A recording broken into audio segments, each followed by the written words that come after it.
Mike, we're continuing our What I Love About Comics video series that we'll be shooting throughout the year. So, what's another thing that you love about comics? Well, I've talked about at least one writer in Peter David.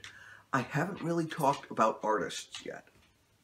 So let's start with one artist that I know I love. I know I've introduced to you, Steve. You love him. There's several other people. But let's start off with Iron Man Mike Grell. Grell is a kind of unusual person. He started off just as an artist, working in, of all things, in Superboy in the Legion of Superheroes series, way back when I was a kid. He had really big shoes to fill, considering he took over as artist right after Dave Cockrum had just redesigned all the costumes from the original 50s looks to an updated 70s vibe. It was very mod, a little on the strange side. And then here's the artist that created these things, which now look very dated, leaving, and you get someone who is almost photorealistic taking over. But he did a great job. And I remember those books as fantastic. They're one of the reasons that to this day, I love the Legion of Superheroes. After he left that, he got to do his dream job, Green Lantern. Now, why would Green Lantern be anyone's dream job as an artist? Because the reason Grell got into comics got into comics as a career was because while he was in Vietnam, he saw those classic Denny O'Neil, Neil Adams Green Lanterns featuring Green Arrow. And that's what ignited him on comics and made it what he wanted to do for his career. He always wanted to do that, but unfortunately, that series ended and Green Lantern was canceled. Now, Green Lantern kept showing up as a backup in Flash for a little bit, but he didn't have his own series.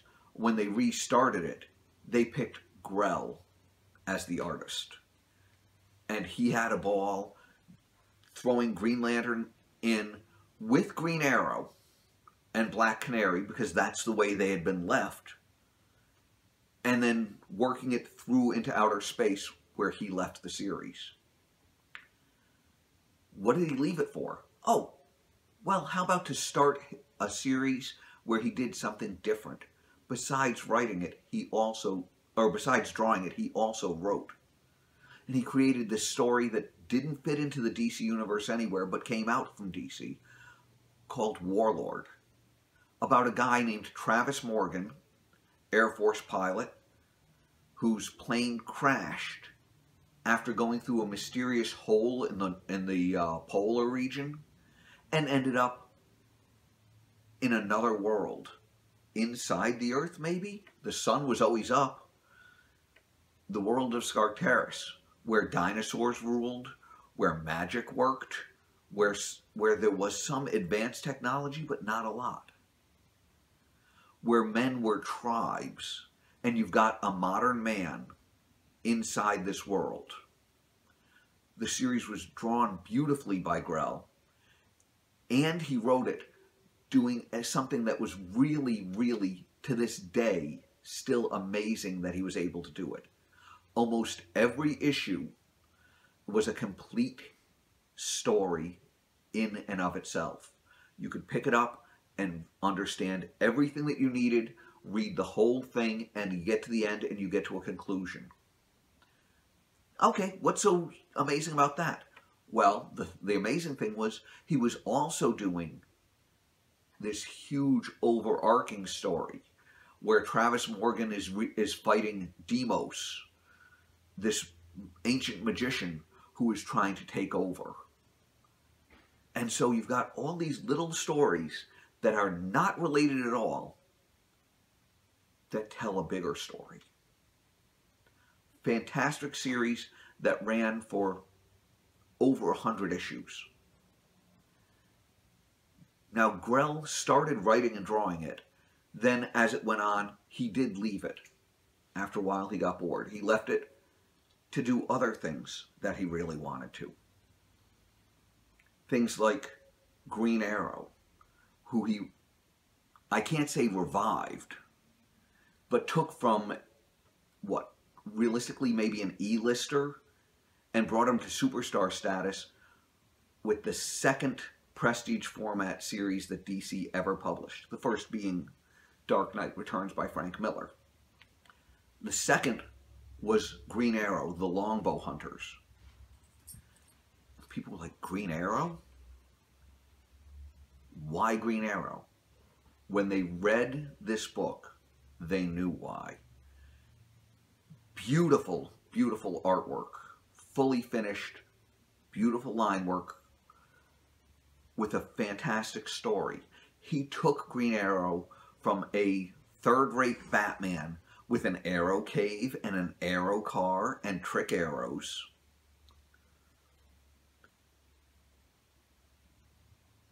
to the hunter using just regular arrows and being such an expert marksman that he would pin you in place if he needed to, that he would fire an arrow into your hand or into the gun in your hand to knock it away, or into your hand to stop you from hurting someone. He kept the things that he loved about Green Arrow from the Neil Adams run. The relationship with Black Canary, the fact that he lived in a nebulous star city was changed to move him to Seattle. It was ultra realistic, it was semi-violent, it was beautiful. It's what inspired the Arrow TV show. It's the first time Green Arrow was ever the star in his own book. The miniseries came first, then an ongoing series where Grell did something, again, that he had never done before. He started off as an artist. Here he became just the writer, having someone else draw the monthly book, although he did the covers. At the same time he was doing that, Grell decided to step outside the box a little bit and started some some self-owned books, starting with Star Slayer, The Log of the Jolly Roger. This started with Pacific Comics, and then was finished up at first when Pacific folded. And it was sort of Warlord done backwards. You had a Celtic barbarian, Tormach MacArt, who gets brought to the far future, an area of spaceships, to save the world. He's brought there by someone who is his great, however many times removed,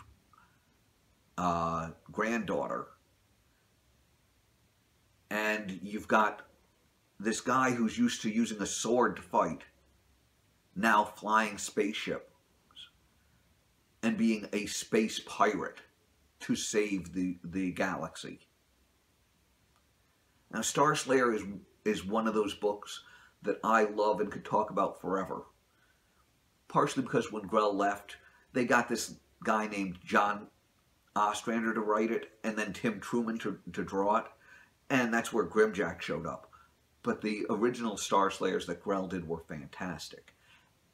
And he left them only because he had another great idea for a creator-owned book, and that was John Sable. John Sable was a departure from everything else he did because it was ultra-realistic. This is a world without any superheroes, any supervillains, no science fiction. John Sable started out in Africa as a game warden. And then his family, his wife and kids, were killed by poachers for revenge on him stopping them. So he left Africa and moved to America. And it was in America, in New York City in particular, where the story starts. You've got this guy who used to be this and used to be that. Now what is he? He's a freelance security consultant. Think bounty hunter. Living in New York City, taking jobs to stop criminals, to protect rich people, and to help the innocent. Grell wrote and drew this for several years. Fantastic stories, including stories like The Rookie, a one-off where Grell's main character, John Sable, gets shot by a police officer, a rookie, and lies so that the police officer can keep his job. Because the guy didn't warn Grell who it was. Didn't say police. Just showed up with a gun and said freeze. Grell spun, had the shot, didn't take it when he realized it was a police officer. And then Sable lies about what happened so that the officer can keep his job. You've got stuff like John Sable's alternate job, B.B. Flem, the world-renowned children's author who writes books about leprechauns living under a tree in Central Park. That stuff Grell didn't actually illustrate. He got Sergio Aragonés, known for his stuff with Mad, to draw stories of the leprechauns in his book. Everything fits together. You just see the life of a person. Violent sometimes, funny, bittersweet, real. You can't get much better comics than that. All right. Thank you, Mike.